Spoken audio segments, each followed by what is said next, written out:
Luciane Barbosa, eu sou professora da Unifesp, coordenadora de ensino da Fundação Banco de Olhos de Goiás e do Grupo Opti. Estou aqui hoje para a gente conversar um pouquinho sobre transplante no ceratocone. Então, dentro do ceratocone, a gente tem várias indicações de tratamento, desde o óculos até procedimentos cirúrgicos um pouco mais complicados, como a adaptação de lente de contato, tanto rígida, gelatinosa, híbrida, a cavaleiro e ultimamente as esclerais, que mudou muito as indicações de transplante de córnea. A gente tem o crosslink, que é para a estabilização da doença, e dentro dos procedimentos cirúrgicos a gente tem o implante de anel intraestromal, tem os transplantes de córnea, sejam lamelares anteriores, seja o transplante da membrana de Baumann, e a gente tem os transplantes penetrantes. E depois disso nós podemos ainda associar procedimentos como as lentes intraoculares, tanto de câmara anterior quanto ICL ou PRK, quer dizer, fazer o que nós chamamos de bioptics, para tentar dar ao paciente uma maior independência da correção. Então a grande dúvida é qual que é a melhor técnica, que hora que eu faço cada uma das coisas, né? Então a gente sabe que o transplante de córnea, basicamente, ele deve ser as últimas opções, porque ele é uma cirurgia que envolve tecnicamente um risco maior para o paciente de rejeição, de arrebentar ponto, uma reabilitação visual mais lenta. Então nós sempre vamos ter o transplante de córnea colocado no último grau, ou seja, quando eu já esgotei todas as outras possibilidades de tratamento para esse ceratocone e ele não tem acuidade visual adequada, aí sim eu vou indicar o transplante de córnea. Então, basicamente, vão ser aqueles pacientes que a acuidade visual ela não melhora ou ela não atinge a acuidade necessária com óculos, com lente de contato ou mesmo com implante de anel ou com associações de todas essas categorias de tratamento. É importante que eu tenha que considerar na hora da indicação a acuidade visual em ambos os olhos, porque às vezes o paciente tem uma acuidade visual muito boa no outro olho e é um paciente de risco, a gente retarda o transplante no outro olho. Eu tenho que considerar a necessidade do paciente. Ele pode ficar com a lente de contato muito bem durante 3 horas, mas ele trabalha 10 horas e ele não consegue ficar com a lente de contato essas 10 horas. Ou seja, eu tenho que saber a necessidade que o paciente tem de acuidade visual e o tempo de lente de contato ou da melhor reabilitação que ele tem, se é adequado para ele ficar o tempo que ele precisa. Quando a gente não consegue isso, a gente tem a indicação do transplante. Então, o transplante vai ser o lamelar anterior, que ele pode ser superficial, manual ou superficial com laser de femtosegundo, e a gente tem o transplante que é clássico, que é o transplante profundo, lamelar anterior profundo, que tem várias técnicas. A mais conhecida, sem dúvida, é a Big Bubble.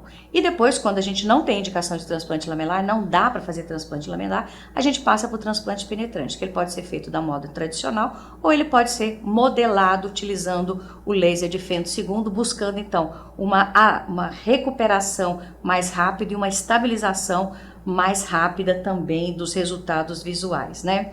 E o outro transplante que a gente pode usar no ceratocone é o transplante de Baumann, que ele não é usado basicamente para melhorar a acuidade visual. Ele tem indicação para estabilização da doença, naqueles pacientes onde o crosslink é contraindicado. Mas, logicamente, a gente mexe muito na topografia, o paciente pode sim ter uma melhora de acuidade visual. Então, o transplante de Baumann, especificamente, eu vou fazer naqueles pacientes que têm uma ectasia avançada e onde eu tenho uma contraindicação para crosslink, por conta da paquimetria. Lembrando que, atualmente, os conceitos de paquimetria para crosslink estão mudando muito. Então, antigamente, a gente falava que tinha que ser 400 micra sem epitélio. Hoje, isso já não é realidade. Existem várias maneiras da gente fazer o crosslink sem levar um risco para o paciente, sem precisar fazer transplante de Baumann. Mas a função dele, então, é o fortalecimento da córnea e eu, com certeza, vou ter aplanamento. Está indicado naqueles pacientes que têm um K máximo maior do que 67,5, ou seja, não dá para fazer outra coisa, e uma acuidade visual menor que 20/60, que não consegue melhorar com outro procedimento clínico, né?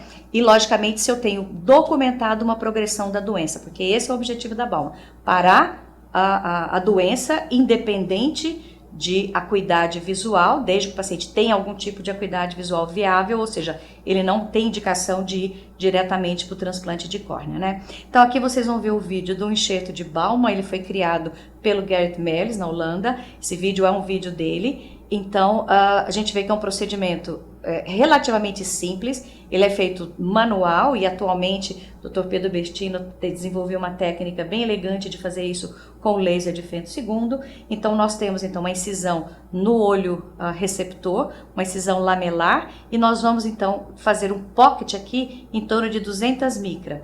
Uma vez feito esse pocket, essa dissecção de 200 micra em todo o tecido corneano, nós vamos pegar a balma que nós preparamos manualmente ou com laser de femto segundo na córnea doada e vamos então colocar esse fragmento de balma de torno de 8 milímetros, 8,5 milímetros dentro desse pocket. Ele fica redondo, ele entra azul, a gente usa o azul de Trypan, ele entra enrolado como se fosse uma DCM e a gente coloca e faz então a abertura desse tecido nesse pocket. Uma vez feita essa abertura do tecido, a gente pode então suturar e o pós-operatório é um pós-operatório semelhante a um pós-operatório de transplante, só que é um enxerto que a gente vai fazer com apenas 1 ou 2 pontos aqui, né? Que eu não preciso abrir muita coisa, uma vez que o tecido vai vai entrar enrolado por uma incisão aí de 2,5 a 3 milímetros. E aí o acompanhamento vai ser normal. Transplante de córnea é a solução? Não. Transplante de córnea, os trabalhos mostram que a gente tem muito pouca melhora de qualidade de vida do paciente e quando tem a melhora de qualidade, ou seja, esses índices de melhoria são maiores quando o paciente tem uma acuidade visual maior que 20/40 e a gente tem que lembrar que o ceratocone especificamente, depois de 5 anos, ele começa a ter uma alteração muito grande das ametropias que ele tem, o astigmatismo tem uma tendência a começar a flutuar e aí de novo a gente tem pode ter uma alteração importante de qualidade de vida e satisfação do paciente, né? Então o que a gente fala é que no transplante de córnea eu vou ter uma troca de aberração, eu troco a aberração do paciente com ceratocone para a aberração que ele tem no transplante de córnea, esse é o normal. E logicamente existem uma gama de complicações que podem acontecer com o transplante de córnea. Então, realmente a gente tem que pensar nisso antes de indicar. As dúvidas são, quanto tempo dura um transplante de córnea? Tem risco de complicação? Tem. A visão vai ficar boa? A gente nunca sabe qual vai ser a visão. Por quanto tempo ela vai ficar boa? Vai ter que usar óculos? Vai ter que usar lente de contato? Quanto tempo demora para recuperar? E a rejeição acontece? Então, o que a gente tem aqui, rapidamente, eu vou posteriormente responder específico com cada tipo de transplante, mas o transplante, a duração do transplante é muito variável. Tem descrições de 50 anos de transplante penetrante, tem descrição de 20 anos de transplante, ninguém sabe quanto tempo vai durar o transplante de córnea. Logicamente vai depender do que passou na vida do paciente, se ele teve rejeição, se ele não teve rejeição, se ele teve outras intercorrências. Risco de complicação, ele sempre vai existir em qualquer época no pós-operatório, quer dizer, o transplante você faz uma incisão na córnea, em qualquer época você pode ter uma abertura dessa incisão.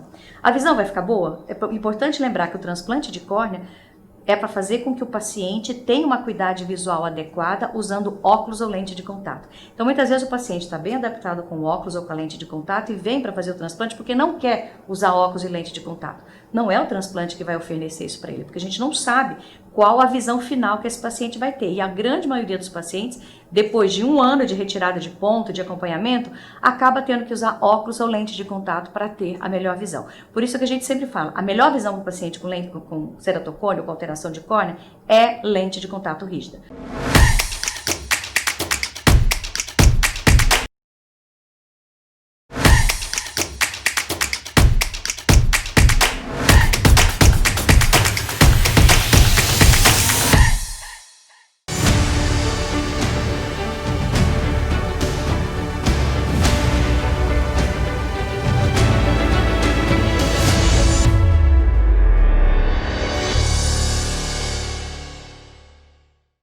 O que a gente faz, muitas vezes, dependendo do risco, é tentar diminuir a dependência da lente de contato. Mas a gente não faz um transplante de córnea para diminuir dependência de lente de contato, porque muitas vezes, a maioria das vezes, ele fica dependente da lente de contato. A gente faz quando a lente de contato não dá acuidade visual para o paciente. Tempo de recuperação é variável, logicamente depende da técnica cirúrgica, do acompanhamento no pós-operatório do paciente, mas envolve pontos que vão começar a serem retirados depois de 3 meses e dependendo da sutura, dependendo do astigmatismo, ele pode ter um óculos prescrito temporariamente aos 3 meses, ou ele vai esperar até 1 ano para conseguir fazer uma prescrição ou do lóculos ou lente de contato de uma forma mais definitiva. E a rejeição? A rejeição é um grande problema, principalmente naqueles pacientes que fazem transplante penetrante. É um fantasminha que vive com o paciente para o resto da vida. O risco de rejeição ele é maior no primeiro ano de transplante, mas na teoria, em qualquer época de pós-operatório, o organismo pode reconhecer aquele tecido como não sendo dele e fazer então a rejeição, né? Que dependendo do momento onde ele foi diagnosticado e do tempo de rejeição, a gente pode ter o tratamento e a córnea continuar viável. Dependendo da condição anterior e do tempo de tratamento, a gente não consegue recuperar essa córnea e aí a gente vai ter uma perda da transparência e o paciente vai ter que começar tudo de novo, um novo transplante. Quanto mais transplantes ele vai fazendo, maior a chance de rejeição. Então a gente vai diminuindo o prognóstico visual desse paciente. Então por isso chegaram os transplantes lamelares. Foram os primeiros transplantes e hoje com tecnologia eles voltaram novamente em alta e está sendo uma das principais indicações, né? Então qual que é a vantagem do transplante lamelar anterior? A principal vantagem é que ele tem o menor risco de complicação e ele tem ausência de rejeição endotelial, ou seja, eu não tenho uma alteração do endotélio quando eu faço um transplante lamelar anterior. Então se o paciente tem endotélio para a vida inteira, o lamelar anterior não vai alterar a contagem endotelial desse paciente. Então, quando a gente responde quanto tempo vai durar um transplante, o lamelar anterior, em função de endotélio, ele vai durar a vida inteira. Ele pode ter alterações topográficas e tudo como todo transplante, mas ele tem potencial para viver a vida inteira, uma vez que o endotélio é do paciente, né? Você pode ter rejeição estromal, pode ter rejeição epitelial, mas a endotelial, que é a que lesa mais a viabilidade corneana, a gente não tem no transplante lamelar anterior. Outro ponto importante é a resistência a trauma.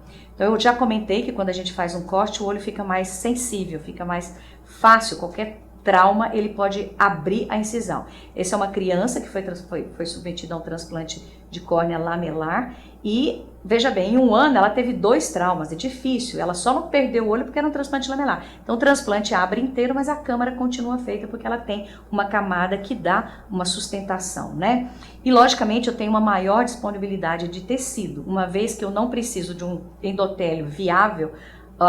Eu posso pegar no banco de olhos córneas que não tenha tecido, não tenha endotélio viável e usar, então assim a disponibilidade de tecido acaba sendo maior. Só tem vantagens? Não, tem desvantagens também, né? A principal desvantagem do lamelar anterior é que tecnicamente é uma cirurgia difícil, tem uma linha de aprendizado muito mais longa, um maior tempo cirúrgico e eu posso ter a mesma alteração de astigmatismo, ou seja, eu não vou tirar o astigmatismo, porque eu dou ponto aqui também. Então, mesmo o astigmatismo que a gente pode ter no transplante lamelar, no transplante penetrante, eu posso ter aqui. E o pior é que eu tenho uma interface. E a interface que eu criei vai ser diretamente, a qualidade dessa interface é que vai me dar a qualidade visual desse paciente. Então, se eu criar uma interface adequada, o paciente tem uma acuidade visual semelhante à do transplante penetrante. Se eu não criar uma interface adequada, a visão vai ficar pior do que a visão com transplante penetrante especificamente, né? A diferença é que aquela visão que eu encontrar no transplante penetrante, que muitas vezes fala que a visão é melhor e os trabalhos mostram que algumas vezes por um tempo a visão é melhor, essa visão eu não posso garantir que ela vai ser pro resto da vida, porque se ele tiver uma rejeição ele vai perder. No transplante lamelar, mesmo que ele não fique com a visão de 100% como ficaria no transplante penetrante, eu sei que esse transplante vai ser pro resto da vida dele, ele não vai correr o risco de perder o transplante e ter que ser submetido a uma outra cirurgia como acontece no transplante penetrante, né? E logicamente eu só posso fazer o transplante lamelar quando o paciente tem uma função endotelial boa, o receptor tem função endotelial boa. Chama atenção que existe uma associação importante entre distrofia de Fuchs e ceratocone, então a gente tem que ter certeza que esse paciente tem uma função endotelial adequada para poder indicar um transplante lamelar anterior.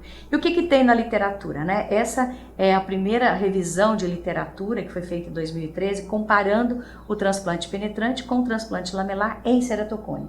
E em 2013 ele já mostrou que não tinha uma evidência importante de diferença de resultado em relação à acuidade visual nos primeiros 3 meses e que parecia, né, sugeria que o DALC, os transplantes lamelares profundos, eles têm menos rejeição, então ele teria uma vantagem nesse sentido em relação ao penetrante. Posteriormente veio uma outra meta-análise concordando com isso, ou seja, colocando que a acuidade visual no DALK até foi melhor do que no penetrante num segmento maior, no segmento mais longo, né? E a contagem endotelial no DALK foi estatisticamente maior do que no transplante penetrante, porque eu não mexi nesse endotélio, né? Então, o que as revisões, as meta-análises estão mostrando é que realmente o transplante lamelar, ele tem uma vantagem em relação ao transplante penetrante especificamente. E a grande dúvida é, e a qualidade dessa visão? Sensibilidade ao contraste, já que eu tenho uma interface, muda muito? O que os trabalhos mostram é que não tem uma diferença muito grande em relação à qualidade, à sensibilidade ao contraste quando a gente faz o transplante penetrante ou o transplante lamelar. Logicamente, isso vai depender da técnica cirúrgica utilizada para o transplante lamelar. Então, quando a gente tem uma técnica cirúrgica adequada, ou seja, a gente tem um paciente que conseguiu chegar numa acuidade visual no transplante lamelar maior do que 20/30, esse trabalho que nós fizemos mostrou que a sensibilidade ao contraste é igual a um paciente que tem um transplante penetrante.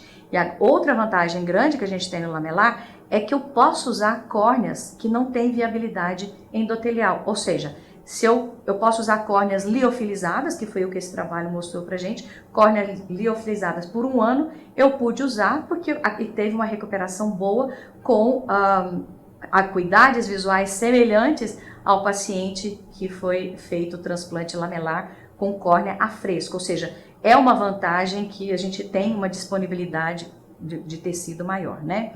E aí a gente fala em qualidade da interface. Esse trabalho eu acho que foi um marco muito importante no transplante lamelar. Ele mostra que se eu tenho um leito residual menor do que 20 micro, ou seja, eu tiro todo o estroma, a acuidade visual vai ser muito semelhante a um transplante penetrante. Se eu tenho um leito espesso, ou seja, eu fiz um transplante lamelar manual e deixei um leito aí maior que 80 micro, ou mesmo um lamelar com femtosegundo, essa visão não vai ser semelhante à visão do transplante penetrante. Mas, novamente, a gente tem que ver qual que é a necessidade do paciente. Às vezes, numa criança, por exemplo, que o outro olho dele é bom, é melhor eu ficar com 20/60 e o paciente ficar com esse transplante a vida inteira do que eu tentar dar um transplante penetrante e depois de 6 meses ele rejeitar e perder esse transplante. Então a gente tem que levar tudo isso em consideração. A acuidade visual é relativa dependendo da necessidade e dos riscos de complicação para cada paciente, né? Un comprobado líder en la práctica de lentes especiales y ojo seco. Cuando la precisión importa.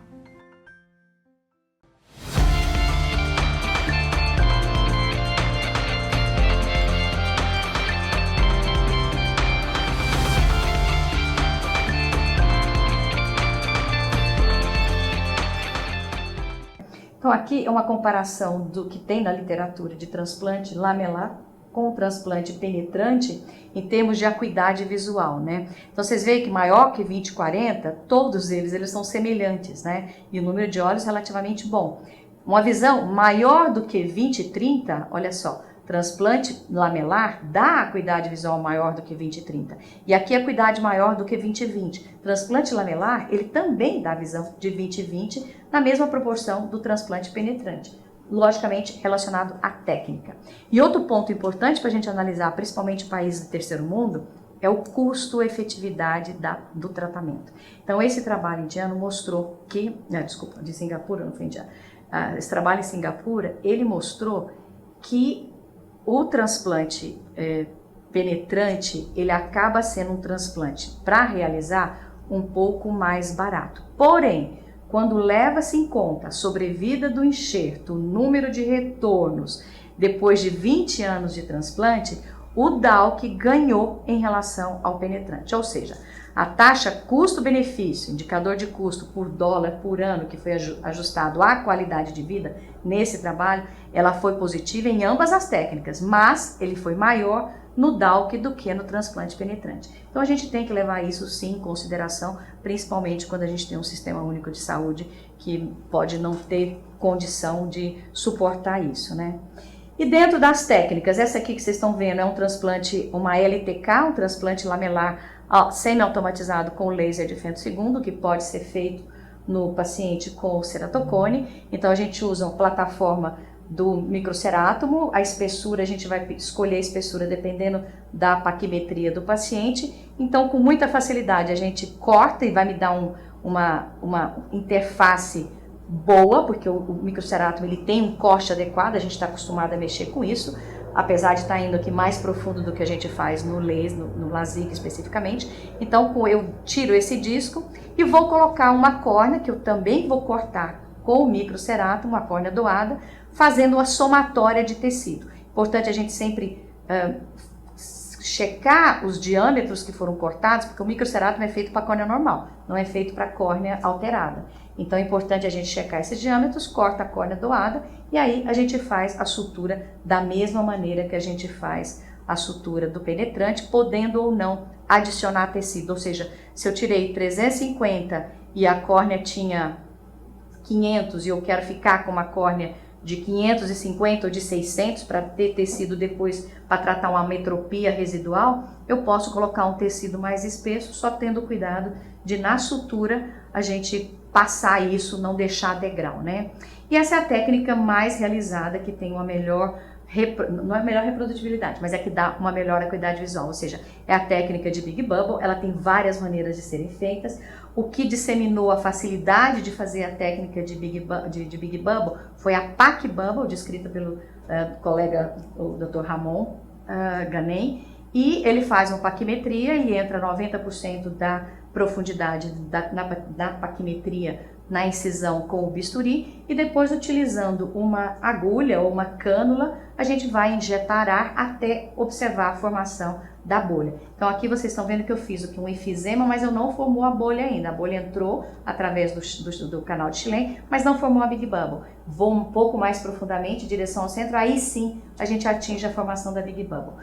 Dependendo da localização dessa Big Bubble, a gente pode ter uma Big Bubble tipo 1, uma Big Bubble tipo 2, uma Big Bubble mista. Lembrando aí que isso tudo veio fazer com que a gente tivesse condição de conhecer um pouquinho mais a anatomia. Então hoje a córnea não é um tecido que tem 5 camadas. Hoje a córnea é um tecido que tem 6 camadas. A camada de Dua foi descoberta exatamente na hora de fazer essas Big Bubbles que a gente observava que não tinha, as bolhas não eram sempre da mesma forma, né? Então, uma vez feita a Big Bubble, a gente vai então fazer o dividir e conquistar nessa região, respeitando a separação que foi feita com ar nesse local, né? E aí a sutura vai ser normal.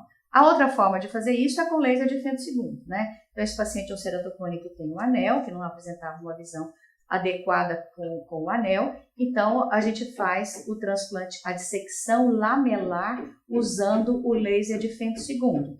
Eu posso trabalhar a borda dessa lesão, ou seja, fazer modelado a borda da lesão, que é a grande vantagem da gente utilizar o laser de femtosegundo, porque caso você tenha uma perfuração, eu vou ter como fazer, continuar com a borda lamelar modelada, que é o que vocês vão ver que é a melhor maneira de recuperação para o paciente, né?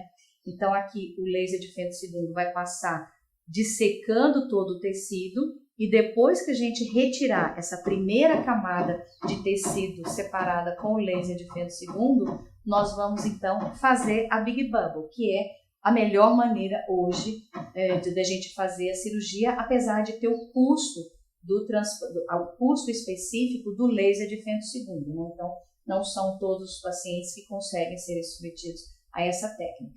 Então, aqui está vendo o laser de femtosegundo fazendo a dissecção, que eu vou programar na profundidade que eu quiser. Normalmente, a gente deixa cerca de 100 micra residual, e depois que eu retiro esse tecido aqui, é que eu vou, então, fazer a Big Bubble, que para atingir a DCM ou a DUA, dependendo da posição que a gente chegar, e dessa maneira criando o leito residual o mais homogêneo possível para que o paciente tenha a acuidade visual mais próxima de 20/20 que a gente pode ter. Então, vocês veem que o procedimento está no tempo real, eu não fiz nenhuma edição, então é um procedimento relativamente tranquilo, e na hora de retirar o tecido também a gente consegue retirar esse tecido com facilidade e depois faz a Big Bubble, como vocês vão ver posteriormente, faz a Big Bubble e o restante do preparo é normal. A gente vai utilizar a córnea doadora, existe uma controvérsia entre córnea doadora com endotélio ou sem endotélio. A gente tem uma tese de doutorado na Escola Paulista comparando lamelar com endotélio e sem endotélio, e os pacientes onde não foi retirado o endotélio, eles tiveram menos complicação do que os pacientes onde foi retirado o endotélio, não tiveram mais rejeição, nada. Então, a gente acaba hoje, a gente não tira endotélio, e se você tiver uma complicação de perfuração, você tem um endotélio ali doado que ainda pode fazer com que essa córnea permaneça transparente por um tempo, sem necessariamente ter que indicar um novo transplante. Então, a preparação ela vai ser feita na córnea doada, utilizando a espessura total. Vamos fazer o corte com o laser também, se eu fiz o modelado, retirando o anel. E agora, então, com a agulhinha, a gente vai e faz a implante. E a partir daí, o tratamento vai ser o mesmo que a gente faz nos outros, né? E quando que eu indico o DALP? Ele vai ser indicado naqueles pacientes onde tem opacidades anteriores, onde a DCM e endotélio estão preservados. Eu não posso fazer isso quando eu tenho uma cicatriz posterior profunda no eixo visual. Então, se aquela cicatriz está no eixo visual e aquilo vai atrapalhar, não adianta fazer um DALP, porque essa cicatriz vai ficar, né? E o endotélio tem que estar bom, o endotélio tem que estar viável, porque senão não adianta também fazer o transplante lamelar. Então, essas são as indicações específicas do transplante lamelar profundo. Então, na dúvida, a gente vai para o lamelar profundo, né? E o ALTK, que é o laser de utilização do microcerámico, ele é um pouco mais restrito. Eu tenho a córnea receptora, ela não pode ter senotometrias maiores que 65 dioptrias, paquimetria tem que respeitar em função das cabeças que eu tenho aqui, e se eu tenho um cone muito periférico, também não adianta usar, porque ele não me permite modificar a localização. Então, realmente, o ALTK acaba ficando muito restrito nesses pacientes. E a gente não altera o perfil posterior da córnea. Whether you're helping your patients with the daily irritation of dry eyes or combating other ocular surface diseases, Boston Sight Sclero has the data-backed science and experience to help them see the world through a whole new lens.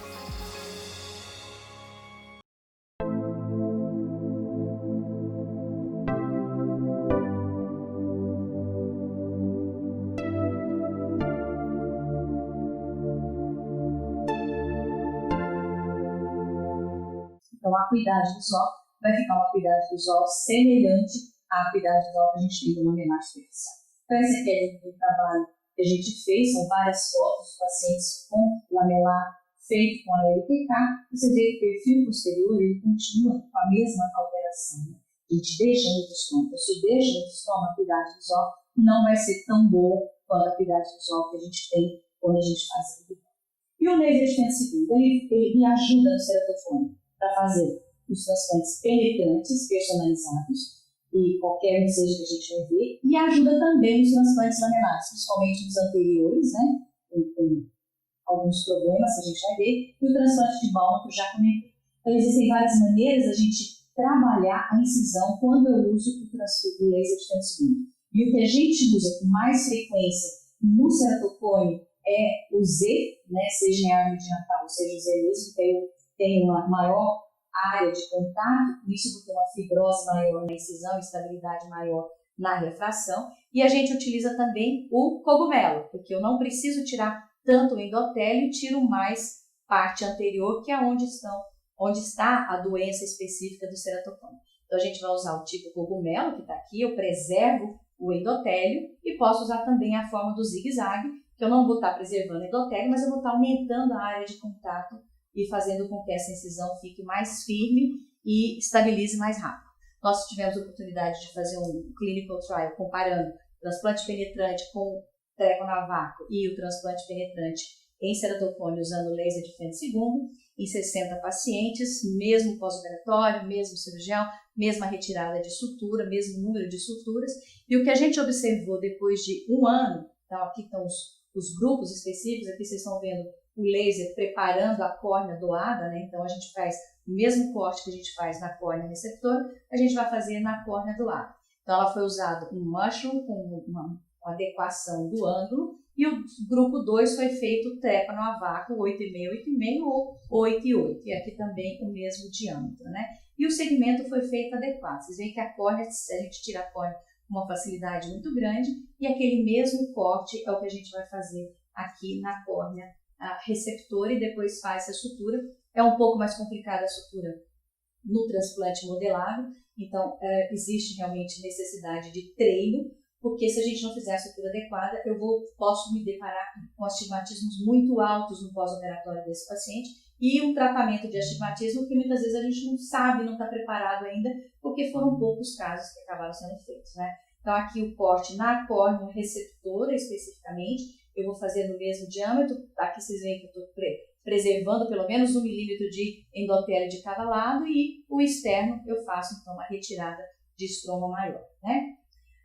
E o que a gente observou nesse trabalho? Desde o primeiro dia, a acuidade visual nos pacientes com laser de frente segundo foi estatisticamente melhor do que no paciente com o transplante manual. E esses resultados se mantiveram até depois de 1 ano de transplante. Então, ele me deu, sim, uma acuidade visual melhor desde o primeiro dia até 1 ano. Os trabalhos mais atuais de longo segmento mostraram que depois de 1 ano, as acuidades visuais elas vão se mantendo, elas vão se equivalendo. Então, no primeiro ano ele tem uma recuperação maior, mas depois os dois se igualam, então tirando aí a vantagem a longo prazo do laser de frente segundo.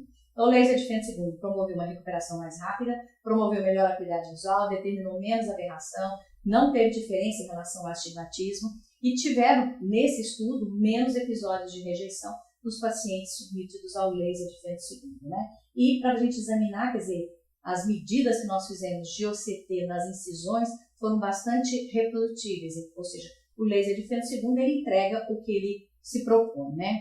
E aí a outra maneira seria fazer o lamelar usando o laser de frente segundo, né? Na tentativa então de fazer um lamelar mais profundo, não com a LTK, mas com o laser de frente segundo, que não mostrou uma acuidade visual tão boa. Então esse aqui foi o primeiro trabalho que a gente fez usando só o laser de frente segundo em paciente com ceratocone, e a gente teve aqui mudando, alterando os parâmetros da máquina, mas mesmo assim a melhor acuidade visual que a gente teve foi 0,7, com parâmetros alterados. Então, se 0,7 é suficiente para o seu paciente, ótimo, a gente pode ir com o laser de frente segundo. E uma dúvida era, será que se eu fizer laser de frente segundo e associar um PTK no meu leito, eu posso melhorar a acuidade visual? Então, a gente tentou também isso, então nós fizemos esse trabalho comparando, então, o DALC manual, que a gente já viu, comparando o laser de frente segundo com o PTK e o laser de frente segundo com o Big Bubble, que eu já tinha comentado, que hoje a gente considera como o padrão ouro para fazer isso, porque eu modelo a periferia e tem as vantagens do DALC. Então, vocês veem que o pior acuidade visual, o pior cenário foi o laser de frente segundo com o PTK. Então, realmente, laser de frente segundo para transplante lamelar sozinho em ceratocone não vai te dar acuidades visuais maiores do que 0,7, a não ser que você associe a Big Bubble. Então, voltando nos nossos problemas, quanto tempo dura um transplante? Eu sei que o DALC ele vai durar mais tempo porque ele tem menos perda endotelial. Risco de complicação, eu sei que o transplante penetrante tem um maior risco de complicação do que o DALC. A visão vai ficar boa? Quanto tempo? A visão vai ficar semelhante, se a técnica for adequada, nos dois transplantes. Por quanto tempo? O DALC vai durar mais tempo do que o transplante penetrante. Então, eu tenho condições de prever uma melhor acuidade visual por mais tempo se eu fizer um DALC. Lente de contato e óculos. Os dois eu vou ter que provavelmente usar óculos ou lente de contato. Não é o objetivo refrativo. Quanto tempo demora para recuperar? Também o mesmo tempo de recuperação no DALC e no transplante penetrante. E a rejeição? A rejeição ela vai acontecer, sem dúvida nenhuma, em maior número no transplante penetrante, principalmente a rejeição endotelial, que pode levar, sim, à perda de tecido, né? Então, concluindo, a gente sempre vai tentar DALC. Sempre, quando eu tenho as patologias de segmento anterior, desde que eu não tenha alterações no eixo visual de DCM e não tenha alterações endoteliais. Se ocorrer uma perfuração no DALC, que é uma técnica mais difícil, não quer dizer que eu tenho que converter. Existem técnicas que a gente utiliza para manter, mesmo perfurado, manter o transplante como sendo um DALC. Pós-operatório, a gente sempre tem que lembrar de medir a acuidade visual com lente de contato, com estenopeico antes de falar, olha, esse paciente está com baixa acuidade visual porque é um Down. Às vezes só isso recupera, melhora a acuidade visual do paciente, eu não preciso indicar um transplante penetrante, né? E lembrar que uma vez que eu fiz o Down, eu sempre posso transformar para transplante penetrante, é tranquilo. Agora, se eu fizer direto um transplante penetrante, eu não vou ter oportunidade de fazer um Down. Eu posso até fazer um transplante endotelial, caso haja falência endotelial. Mas o fator rejeição e perda endotelial vai continuar aí seguindo o nosso paciente, né? Então, hoje, o que a gente tem para o ceratocone? Quando o transplante é indicado, nós vamos fazer transplante lamelar anterior profundo, idealmente o modelado, com laser de segundo, e a bolha grande.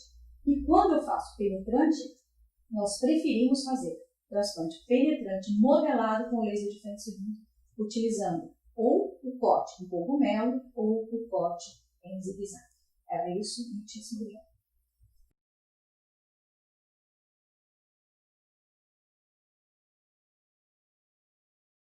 De lentes de contacto permeado horizontal no es ideal. Así que, por favor, mire, si luego mira hacia arriba y hacia la lente, y la lente está de localizar lentes perdidas.